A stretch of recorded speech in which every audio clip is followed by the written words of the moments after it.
Uh,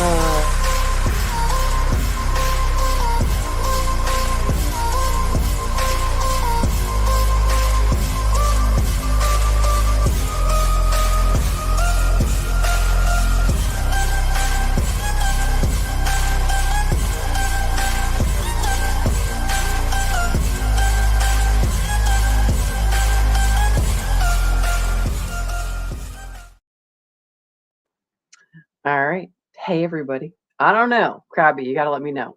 Did you hear me go ding, ding, ding before the thing started running? Um, so, yeah, it's funny. DJ and I are always chatting before this all starts. But wait, let me do a proper intro. Hey, everyone. Welcome to Mental Health Matters on Saturday night. It's 9 p.m. Eastern somewhere. Oh, wait, that would be on the East Coast. That's where it is. All right. So, why are we here? Because 2 every 3 gun deaths that we hear about are actually suicides. And if we want to save lives, we need to talk about suicide prevention and mental health. Why do y'all pop on here every Saturday night with me? Keep me company, DJ company, in hopes that perhaps one little thing that perhaps we say or do today may or may not help someone. But if we don't try, the answer is always no. So, here we are. DJ and I were actually just talking about the title, depending on whether you're on YouTube or Facebook. So it's not my fault, and my way is better. And I asked him, I'm like, what does that make you think of? And it's like, well, if we'd just done it my way, then it would have worked out the way it was supposed to. Was one possible way to talk about this. However, that's one possibility. Now, life never goes according to plan. We've had that conversation here multiple times. And DJ is much better about reminding me to do this, but I think of DJ and I think of this is, for those of you who's your first time, welcome to Mental Health Matters, formerly known as Suicide Prevention Saturday. And why did we have to change the name? Because unfortunately, YouTube has a problem where people actually go on live and do the suicide thing. So, Mental Health Matters, formerly known as Suicide Prevention Saturday. This started originally because I needed somewhere to talk about these sort of things. And it used to be 5 or 10 minutes. And now, because all of you come out and have so much chat over here and there, that's where it looks like on my screen right now. We get to talk about anything that helps our mental health. Sometimes we need to help ourselves. Most of the times we need to help ourselves. Other times we want to have tools and resources so that we can help others or ourselves. So, and this is one of those things where I'm like, all right, crisis, 988-1-800-273-TALK. Don't want to talk? Then text the word talk to 741-741. And the reason it's hard is because I have to do everything backwards. So resources, help, camaraderie is the other reason we show up. DJ will say hi to everybody in a couple minutes when we get through the intro stuff. So, mental health matters. All of us need some help. 2, it's not my fault. Where did that come from? Earlier this week, I screwed up. And I was not reprimanded, but somehow, very often when we are corrected in things, we feel as though we're reprimanded. Now, I started thinking on this, and I'm like, what is the deal exactly? Why in the world do we get distraught when things don't go according to plan? So it's not my fault is often the first thought that I have when someone tells me I did something wrong.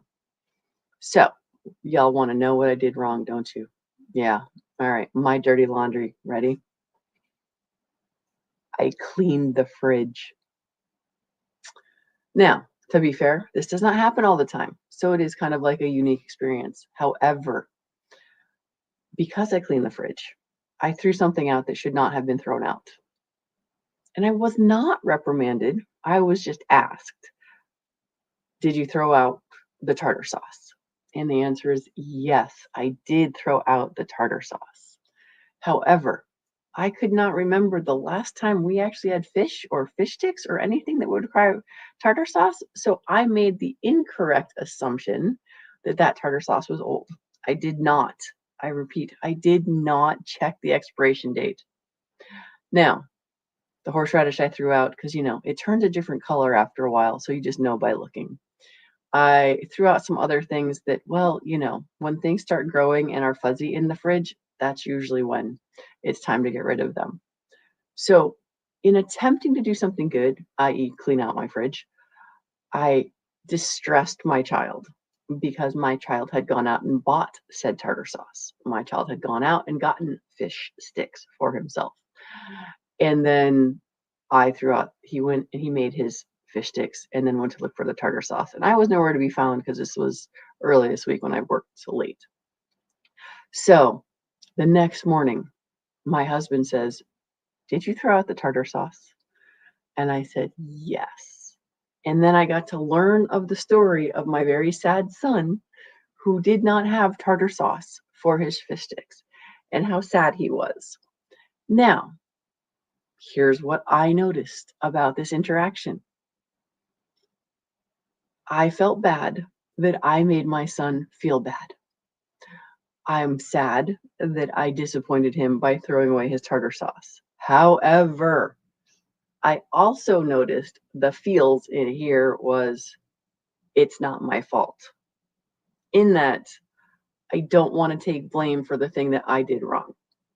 And that is where the second part of this is my way is better.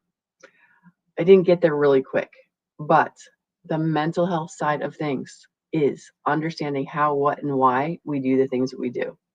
So I tried to do something good. I didn't do something good. I mean, I did. I got other things thrown out that should have been thrown out.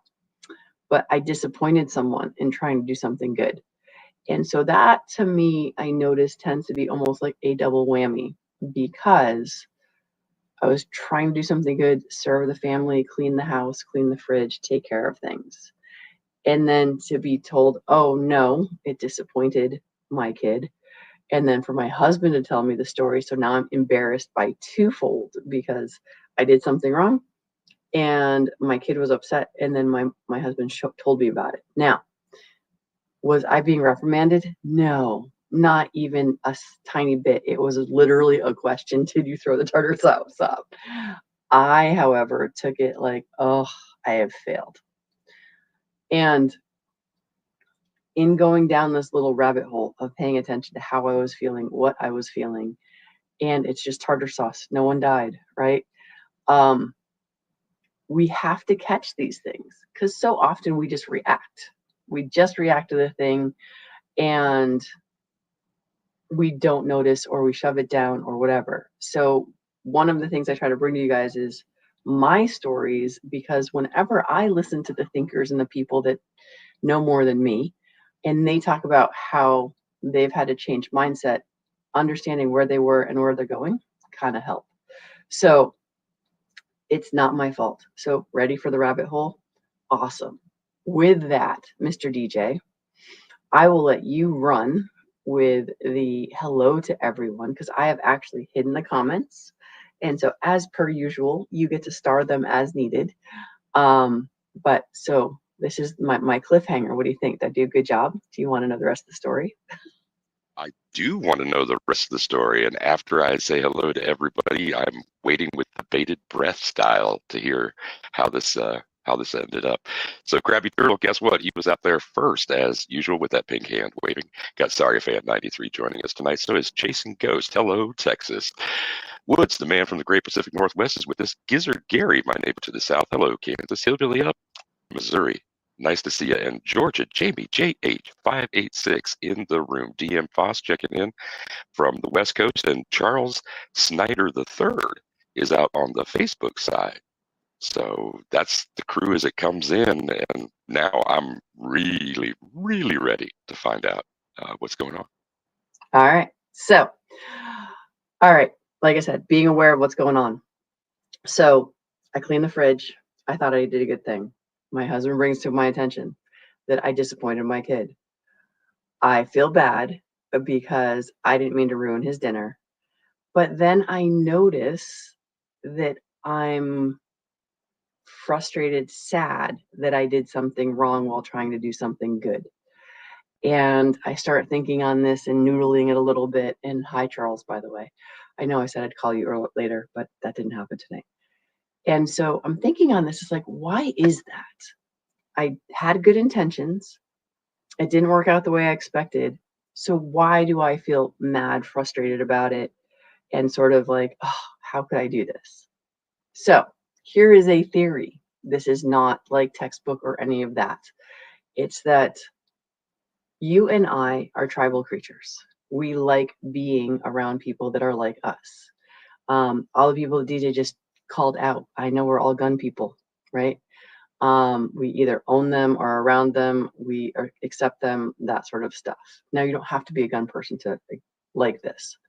But the point is like, we hang out for different reasons. Hillbilly's out there, and his thing is make somebody's day better. DJ's out there, obviously, and he's like, if you don't see a smile, be the smile.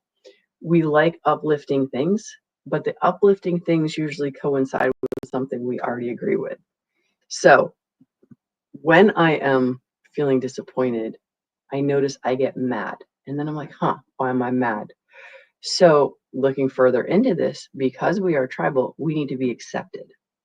And so the madness so very often is actually masking our fear of rejection.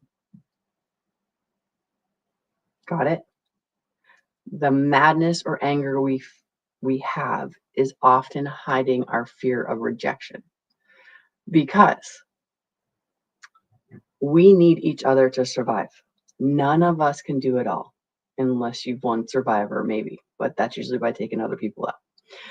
But we are tribal no matter who you are, wherever you live, you need other people. None of us can do it all. So if I've done something to disappoint my tribe, I then face the possibility of being ostracized by my tribe. So this is just what I've been thinking about, because it didn't make any sense to me. It's just tartar sauce. Nobody died. We can make more tartar sauce. But it was just like, why that visceral response of, I tried something good. It didn't turn out. Why would I be upset over throwing out the tartar sauce? And it is, to me, it goes back to that tribal thing. And why am I sharing this? Back to the mental health matters. If we want to be better people, you and I have to work on ourselves. I can't make you happy. I can't make you mad. I can do things that might piss you off. I can do things that might make you laugh. I can do things that might make you cry or punch something or some of that. But the truth of the matter is also choosing our words. Because the other thing that I noticed was, when something happens and I feel something, I have to remember that I am in control of how I am feeling, because my husband did nothing to make me feel like he was berating me. He did nothing to suggest that I was doing anything wrong. He just asked me a question. And because of that question, I then had all these other feels going on all at the same time. And he can't make me mad or happy or angry. I get to decide how I feel. However, the only way I can make that decision is to be aware of what am I feeling and why am I feeling it. So the whole thing of, it's not my fault. Next time you feel that, check in. Find out, why are you feeling that way? Were you trying to do something good and it didn't turn out? And now you're disappointed because you're afraid you're going to get kicked out of the tribe. Now, I'm using this as an extreme thing, but it's just like, all of these things are rooted in us. Like, Jamie's out there, and Jamie's a man of God. And there's 5 million different flavors of Christian out there. But it's like, we like being around people who know the stuff that we know. Churches are one of those places, though. It's just like, let's see, I was a Baptist, or I don't know. It's very confusing. There's like 50 different flavors of Baptist. It's like, we did actually used to make the joke about, and Jamie, I apologize, I don't know what denomination you are, but it's like, we joked about Baskin Robbins and Baptist being the same thing. There's 53 flavors or something along those lines. Because I asked my pastor, I'm like, how many different versions are there? And that's just one form of Christianity. But within churches, people will be like, oh, this is what the scripture means. And when everybody agrees with your point of view, then it's easy to hang out. However, once you start disagreeing, this is where you're worried that you're not going to fit in anymore. And so anytime we're afraid, anytime we're scared, mad, frustrated, angry, try to think about the fact, did someone really make me angry? Does this really make me mad? Or am I disappointed or fearful? Because so often violence prevention is about understanding, what are you afraid of? Fear. One of my students and I were talking about that today. It's like, she's like, Brooke, I put live ammo in my gun and I'm afraid. And I'm like, okay, maybe not. Maybe you're excited.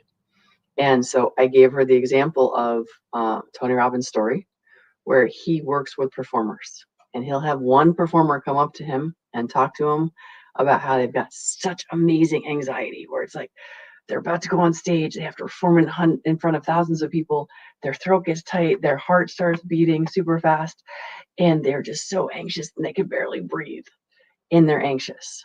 Now they have another performer come up to them and say, dude, I am so excited. My throat gets tight. My heart goes crazy. And I'm just so excited to serve. I cannot wait to get out here in front of these people.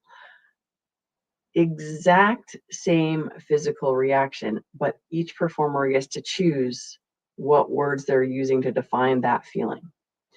And so when I'm talking about, it's not my fault, this is me trying to get out of the blame, which no one put any blame on me except for me, and understand that I can still be accepted because what I did was not that horrible. However, the mental gymnastics were kind of a bit ridiculous, quite honestly. So, hope that makes at least a little bit of sense. If we want to change things, make things better for ourselves, the first thing we have to do is notice what we're thinking. And then once we actually start noticing how we're feeling or thinking, we have to start asking those questions. What could this mean? Or how can I make this better for myself? Because one of the things in my crazy life as of late is I keep saying out loud and to me is, what do I need to do to be the best wife I can be? How can I be the best mom that I can be? How can I serve my mom and be the best daughter that I can be, and the best sister to my brother, and the best aunt to my nieces and nephews? And remembering that servitude and taking care of others, we have to take care of ourselves first. All right, Mr. DJ, are there any comments that I should be paying attention to? Because Yeah, I I want have to bring everything hidden. right on. Sometimes it's a case of the other person, as it was in the tartar sauce incident. And Chasing Ghost is on your screen now saying, I have the same argument, but it's usually Amy threw something out and I'm mad. I don't think she feels bad about it, though. Some people Right. are able to deal with that much better than I am. And Well, apparently you are. And, what we take on is that extra stress that we have imposed on somebody or we didn't mean to create offense. And, you know, backing up with the hands out in front and palms up. What did I do and what can I do to satisfy the situation and reduce the irritation or the anger or the absence of tartar sauce? I mean, tartar sauce happens. It can yeah, happen tartar sauce. again, Well, but and it's just and you never know, right? Is because, like, I mean, to Tara's point, Chasing Ghost is, my grandmother died, and my aunt came in the house, and she just started chucking stuff. Like, the rest of us were very distraught over the fact that she just decided she had to clean, and it was just like, it was stress, because when people die, it's stress. But it's just like, when someone else throws something out that you want, the first thing you have to go back to, again, back to the Tony Robbins stuff, is, what could this mean? Right? So for me, I was just cleaning the fridge. As far as I knew, that was old tartar sauce. I didn't know. And my aunt, she was trying to work through her grief in the best way she knew how, but because she was so far into her grief, she obliterated the rest of us, not intentionally. So it's like, whether you're the person making the mistake or someone's made a mistake around you, it's like, what could this mean? Was Amy trying to be spiteful and mean? No, probably not. She loves you, and that's why you're married. Or at least hopefully that is the case. And it's one of those things where it's just, what could this mean helps open that door to, um, I don't think Amy threw something away just to piss you off, right? But at the same time, it's like check in and be like, all right, wait a second. Did I tell her? Did I have that communication problem? Because that is the other challenge that we have all the time is communication. And we're not trying to make other people feel good or bad. We're trying to be the best us that we can. Um, One of one of the notes that yeah. I made initially on that, when you're starting the spiel, was there's always the opportunity to make your preferences clear, sort of thing. I mean, I don't Mm, think that all of us think as we place tartar sauce on the shelf or in the refrigerator that we need to announce, hey, nobody throw this out. I went to the store, I bought it, it's mine, kind of thing. yeah, no, And absolutely. we can all, I think we can all be a little precious about some of our things. And, knowing that your teenage son went out, efforted, got this stuff himself and brought it back, I can harken back to times where I was um, only an infrequent contributor to what was the larder in the house or in the refrigerator for me. And oh, was I so territorial about that? Of course, Right. I didn't have all of the adult education that I do at this point about the value of these things or how I even came upon the money to go out and buy. I'll give you a short story. I went and I bought a single large white button mushroom because my local grocery store growing up didn't carry a lot of produce, and I really wanted to do that. And I wanted to saute it in some butter, and it ended up being used for something else. My mom thought it was going to be a great addition to the beef stroganoff, which had mushrooms in it. But my mom used canned, not fresh. So here I was. Why did my mother take this? It was mine. Why did she put it in something that she doesn't usually use in the same fashion, sort of thing? I thought that it's the kind of thing where you think it's an attack on you. And when you get outside of your fields and you do realize that tartar sauce can happen again or that mushrooms will still grow, it's not so bad. In the stressful moments as it happens, though, that transference of sor- that sort of negative grind that might exist in other parts of relationships. You're talking about a family, you're talking about food and getting together and all eating at the same time. That itself is a huge challenge, let alone making sure that everybody's plate has the representative items on it that are to their preference and done to their done to their liking kind of thing. So yeah, tartar sauce can happen again. We can always take the opportunity to make things clear to others. And something tells me Yes and that no, like you said, we're not always going to remember that we should or need to. So, correct and errors can be corrected. We have the opportunity to hopefully to do it again. I mean, fish sticks will still be produced, I believe, tomorrow. And yesterday being a Lenten Friday, it's kind of ironic that you chose this well in oh advance yeah. based on Well, your you and I have experience been this week. talking about fish fry Friday a lot since Easter season started. So there is that. So maybe it was just meant to be the tartar sauce conversation tonight. All right. So Charles, the same thing happens when body are fearful of something or when you're anticipating something. So short version is the only difference between the two is mindset or choice. And here's the thing, you can only make the choice if you're aware of the fact you can make the choice, which is why again trying to share these little bits and pieces of what my life is like where I come up with this stuff, because the other part of it is um it's like your experience is your experience. It's like, and we all know that depending on how much sleep we got, DJ, you don't sleep enough anyway. How much sleep we got, how much Dr. Peppers are in us, coffee, etc. We're always in a different mindset. And it's just like when we have the opportunity to grab onto, oh, wait a second, what could this mean? Or what else could this mean? All right, on to your next one. Daddy say, if you don't make mistakes, that means you don't do anything. Ooh, 1000%. Only I don't know, a lot of lately has been we learn so much more by our failures than by our successes. In that, um, even with my students, like we have this conversation all the time, is that, they have a target and they're hitting the target. And no matter how they're hitting the target, whether it's the entire thing or just a small thing, they almost always want it to be smaller. I'm like, this is your first time shooting. You've never done this before. Why do you expect perfection? And you don't even know what perfection is yet.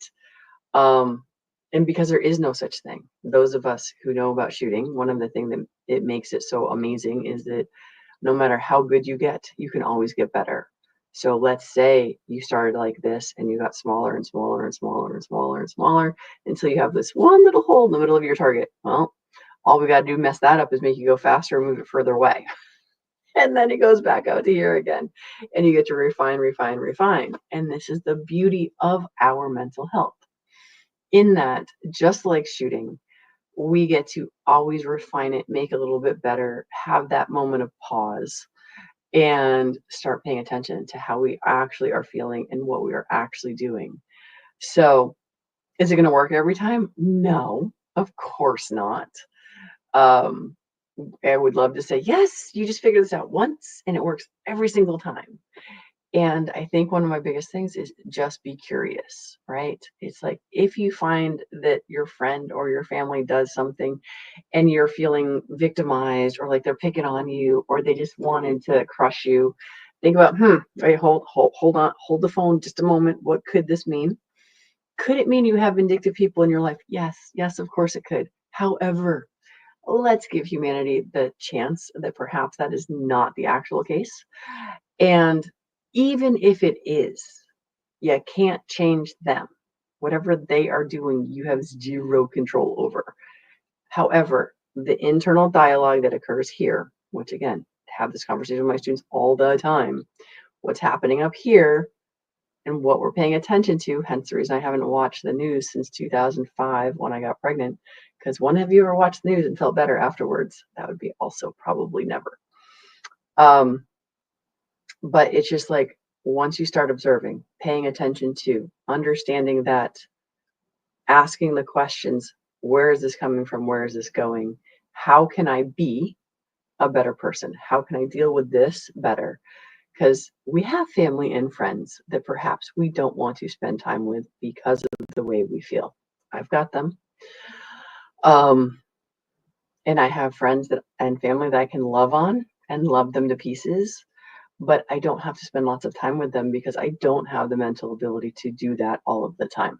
But the more we practice something, so this is my dry fire finger, right? Okay. The more we practice something, the better we get at it. So, wait, I'm like, I sort of read this and then perception of choice, decision that was measured to be roughly an average of 1/10 of a volt, choosing any angry tartar sauce, come down to 1/10. All right. So my friend Charles here over on the Facebook side, he is a firefighter. He's also my marketing guy. So but yeah, and we've known each other for a while now. So anywho, that's what I have for you guys tonight. Update. Let's see. Next week will be the last live show until we return.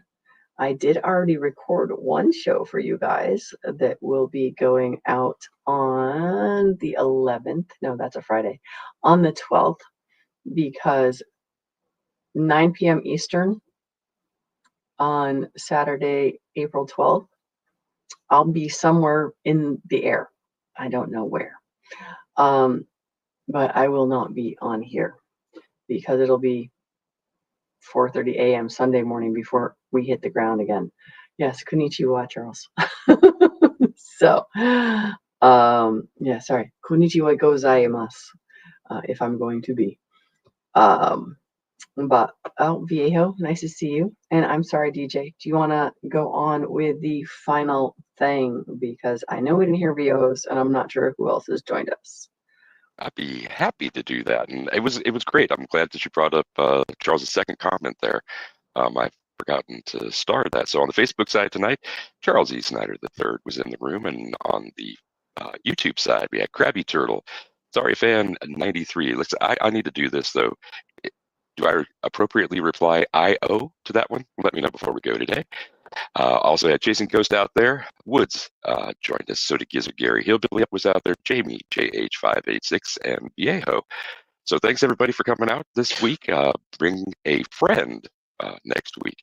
Before you leave tonight, please thumb up if you haven't already. And as soon as the stream ends, if you can wait just a second, refresh, and leave a comment, that really helps out the algorithm. We'll have even more people joining us next week. So until we see you then, for pre-recorded, otherwise in the air or in the future, be safe, have fun, take care of your crew and yourself, and rock. We're out.